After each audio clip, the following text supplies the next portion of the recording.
আসসালামু আলাইকুম। Recipe by beauty চ্যানেলে আপনাদেরকে স্বাগত জানাই। আজ আপনাদের সঙ্গে শেয়ার করব মিষ্টি কুমড়োর মধ্যে ডিম দিয়ে দারুণ একটা রেসিপি। এই রেসিপিটা রান্না করতে কিন্তু খুব একটা বেশি মশলা লাগবে না, আর খেতে কিন্তু ভীষণ সুন্দর হয়। আপনারা গরম ভাত, রুটি, পরোটা সব কিছুর সঙ্গে এই রেসিপিটা খেতে পারবেন। তো অবশ্যই স্কিপ না করে পুরো রেসিপি দেখে নেবেন, আশা করছি খুবই ভালো লাগবে। তো চলুন কথা না বাড়িয়ে রেসিপি শুরু করি। এখানে দেখুন 500 গ্রাম মিষ্টি কুমড়ো কেটে নিয়েছি। কুমড়োগুলোকে এইভাবে একটু সরু সরু করে কেটে নিতে হবে। আপনারা হয়তো দেখেই বুঝতে পারছেন আমি কুমড়োগুলো কিভাবে কেটে নিয়েছি। কুমড়োগুলো কেটে নেওয়ার পরে খুব ভালোভাবে ধুয়ে পরিষ্কার করে নিয়েছি, তারপরে পানিটাকে ঝরিয়ে নিয়েছি। কুমড়োগুলো আমি সাইডে রেখে দিলাম। এবার গ্যাস অন করে কড়াই দিয়ে দিলাম। 1 টেবিল চামচ মতো সর্ষের তেল। তো রান্নাটা আমি সর্ষের তেলে করছি, আপনারা চাইলে সয়াবিন তেল দিয়েও করতে পারেন। তেল ভালোভাবে গরম করে নিলাম। এবার আমি এখানে দিয়ে দিচ্ছি 2টো ডিম। তো এখানে আমি 2টো ডিম দিলাম। আপনারা চাইলে এখানে 1টা ডিমও দিতে পারেন, বা এখানে 3টে বা 4টে ডিমও দিতে পারেন। ডিমের উপরে সামান্য একটু লবণ দিয়ে দিলাম। এবার ডিমগুলোকে ঝুরি করে ভেজে নেব।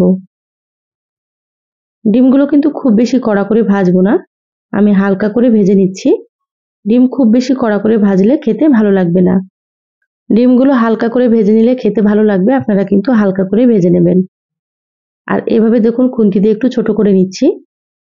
খুব বেশি বড় করব না, হালকা একটু ছোট ছোট করে এভাবে করে নিতে হবে। দেখুন ডিমগুলো ভাজা হয়ে গিয়েছে। এবার আমি প্লেটে তুলে নিচ্ছি। ডিমগুলো প্লেটে তুলে নিলাম। কড়াইয়ে আবারও দিয়ে দিচ্ছি সর্ষের তেল। তো এখানে আমি 2 টেবিল চামচ মতো দিয়ে দিলাম। এবার আমি তেলের মধ্যে দিয়ে দিচ্ছি সামান্য একটু হলুদ গুঁড়ো, আর এখানে হাফ চা চামচ মতো দিয়ে দিচ্ছি লবণ। এবার আমি এখানে দিয়ে দিচ্ছি একটা আলু, সরু সরু করে কেটে নিয়েছি। আমরা যেমন আলু ভাজা করি সেইভাবে করে। এখানে আমি আলু দিয়ে রান্না করছি, আপনারা চাইলে কিন্তু আলু ছাড়াও রান্না করতে পারেন। আলু দিলে খেতে ভালো লাগবে, সেজন্য আমি দিয়ে দিলাম। এবার আলুগুলো তেলের সঙ্গে খুব ভালোভাবে নেড়েচেড়ে মিশিয়ে নিচ্ছি। আলুগুলো তেলের সঙ্গে খুব ভালোভাবে মিশিয়ে নিয়েছি। এবার এখানে দিয়ে দিচ্ছি মিষ্টি কুমড়ো। এবারে একসাথে গ্যাসের আঁচ বাড়িয়ে মিষ্টি কুমড়ো আর আলুগুলোকে খুব ভালোভাবে ভেজে নিতে হবে। একটু সময় নিয়ে ভাজতে হবে, তাতে করে রান্নাটা খেতে অনেক বেশি ভালো লাগবে। যারা ইউটিউব চ্যানেল থেকে ভিডিওটি দেখছেন, প্লিজ চ্যানেলটা সাবস্ক্রাইব করে চ্যানেলের সাথেই থাকবেন। যারা ফেসবুক পেজ থেকে ভিডিওটি দেখছেন, একটা লাইক দিয়ে পেজটা ফলো করে রাখবেন পরবর্তী ভিডিও নোটিফিকেশন পাওয়ার জন্য।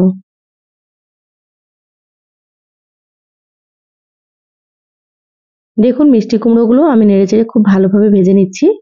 কালারটা কিন্তু অনেকটাই চেঞ্জ হয়ে গিয়েছে। এখানে আরো একটু ভেজে নিতে হবে।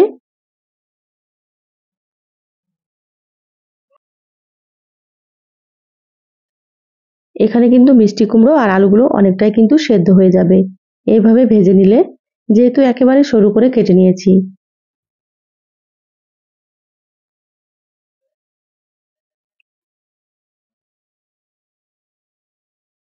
মিষ্টি কুমড়ো আর আলুগুলো ভাজা হয়ে গিয়েছে, এইভাবে করে ভেজে নিতে হবে। এবার আমি প্লেটে তুলে নিচ্ছি।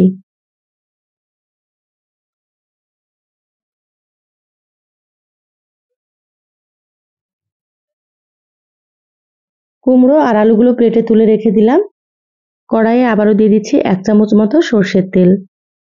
তেল যেহেতু প্রথমে দিয়েছি, সেজন্য এখন কিন্তু খুব একটা বেশি তেল লাগবে না, আপনারা একেবারে সামান্য পরিমাণে দিয়ে দেবেন। তেলের মধ্যে দিয়ে দিলাম হাফ চা চামচ মতো কালো জিরা। এবার কালো জিরাটা কয়েক সেকেন্ড মতো ভেজে নিয়েছি। এবার দিয়ে দিচ্ছি পেঁয়াজ কুচি। তো এখানে আমি বড় সাইজের একটা পেঁয়াজ কুচি করে নিয়েছি। পেঁয়াজগুলো আমি লম্বা করে কুচি করে নিয়েছি। এবার দিয়ে দিচ্ছি 4-5টা মতো কাঁচা পাকা মরিচ।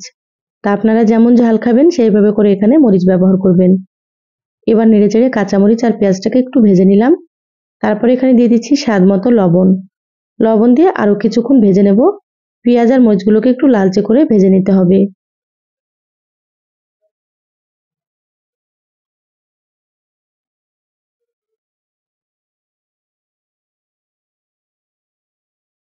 দেখুন পেঁয়াজগুলো কিন্তু ভাজা হয়ে গিয়েছে, এইভাবে ভেজে নিতে হবে। এবার আমি এখানে সামান্য একটু পানি দিয়ে দিচ্ছি। অবশ্যই আপনারা এখানে একটু পানি দিয়ে দেবেন। এবার আমি এখানে শুকনো মশলাগুলো দিয়ে দিচ্ছি। দিয়ে দিলাম হাফ চা চামচের থেকে একটু কম হলুদ গুঁড়ো, হাফ চা চামচের থেকে একটু কম দিয়ে দিলাম জিরা গুঁড়ো, হাফ চা চামচ মতো দিয়ে দিলাম ধনিয়া গুঁড়ো, আর এখানে সামান্য পরিমাণে একটু দিয়ে দিলাম মরিচের গুঁড়ো। যেহেতু কাঁচামরিচ দিলাম সেজন্য অল্প করে মরিচের গুঁড়ো দিয়েছি, আপনারা যেমন ঝাল খাবেন সেভাবে দিয়ে দেবেন। এবার আমি এখানে দিয়ে দিলাম 1 চা চামচ কাসুরি মেথি। মিষ্টি কুমড়োতে কাসুরি মেথি দিলে ফ্লেভারটা কিন্তু খুবই ভালো লাগে, আর রান্নাটাও কিন্তু খেতে অনেক বেশি সুন্দর হয়। যদি আপনাদের হাতের কাছে থাকে অবশ্যই একটু কাসুরি মেথি দিয়ে দেবেন। এবার নেড়েচেড়ে মশলাগুলোকে খুব ভালোভাবে কষিয়ে নিচ্ছি। মশলা কষানো হয়ে গিয়েছে, এবার আমি এখানে দিয়ে দিচ্ছি ভেজে রাখা মিষ্টি কুমড়ো আর আলুগুলোকে। এবার মশলার সঙ্গে খুব ভালোভাবে নেড়েচেড়ে মিশিয়ে নেব। এ পর্যায়ে আমি গ্যাসের আঁচটা মিডিয়ামে রেখেছি, মিডিয়ামে রেখে একটু ভাজা ভাজা করে নিচ্ছি।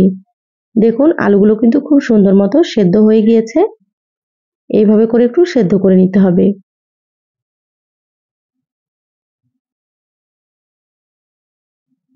মশলার সঙ্গে খুব ভালোভাবে নেড়েচেড়ে মিশিয়ে একটু ভেজে নিলাম। এবার আমি এখানে দিয়ে দিচ্ছি ভেজে রাখা ডিমগুলো। ডিমগুলো দিয়ে আবারও খুব ভালোভাবে মিশিয়ে নেব। আপনারা তো মিষ্টি কুমড়োর অনেক রকম রেসিপি খেয়েছেন, তো এই রেসিপিটা একবার রান্না করে খেয়ে দেখবেন। একবার রান্না করে খেলে কিন্তু আপনারা বারবার রান্না করবেন, কারণ খেতে এতটাই সুন্দর হয়। দেখুন খুব ভালোভাবে ডিম মিশিয়ে নিলাম। এবার আমি এখানে সামান্য একটু পানি দিয়ে দিচ্ছি। খুব বেশি কিন্তু পানি দেওয়া যাবে না, এখানে হাফ কাপের থেকেও কিন্তু কম দিতে হবে। এইভাবে একটু পানি দিয়ে রান্না করতে হবে, তাতে করে ডিমের ভেতরে খুব সুন্দর মতো মশলাগুলো ঢুকবে। আমি ঢাকা দিয়ে 5 থেকে 6 মিনিট মতো মিডিয়াম আঁচে রান্না করে নিয়েছি। দেখুন পানিটা একেবারে শুকনো হয়ে গিয়েছে। এবার গ্যাসের আঁচ বাড়িয়ে আমি একটু ভাজা ভাজা করে নেব। এখানে আলু ও কুমড়ো খুব সুন্দর মতো সেদ্ধ হয়ে গিয়েছে, আর দেখুন কালারটাও কিন্তু খুবই সুন্দর হয়েছে। আমার চ্যানেলে আরো অনেক রেসিপি আছে, চাইলে আপনারা কিন্তু রেসিপিগুলো দেখে নিতে পারেন। আমি সবসময় ঘরে থাকা উপকরণ দিয়ে রেসিপিগুলো দেখানোর চেষ্টা করি, খেতে ভীষণ সুন্দর হয়। আপনারাও একবার রান্না করে খেয়ে কমেন্ট করে জানাবেন আপনাদেরকে কেমন লেগেছে। কুমড়ো আর আলুগুলো খুব ভালো মতো ভাজা ভাজা হয়ে গিয়েছে। এবার আমি এখানে দিয়ে দিলাম হাফ চা চামচ মতো চিনি। চিনি দিলে কিন্তু টেস্টটা খুবই সুন্দর হবে। আর এখানে দিয়ে দিলাম হাফ চা চামচ গরম মশলার গুঁড়ো। এবার চিনি আর মশলাটাকে খুব ভালোভাবে নেড়েচেড়ে মিশিয়ে নিচ্ছি। মিষ্টি কুমড়োতে সামান্য একটু চিনি দিলে খেতে ভালো লাগে, তো যারা চিনিটা পছন্দ করেন না আপনারা কিন্তু স্কিপ করতে পারেন।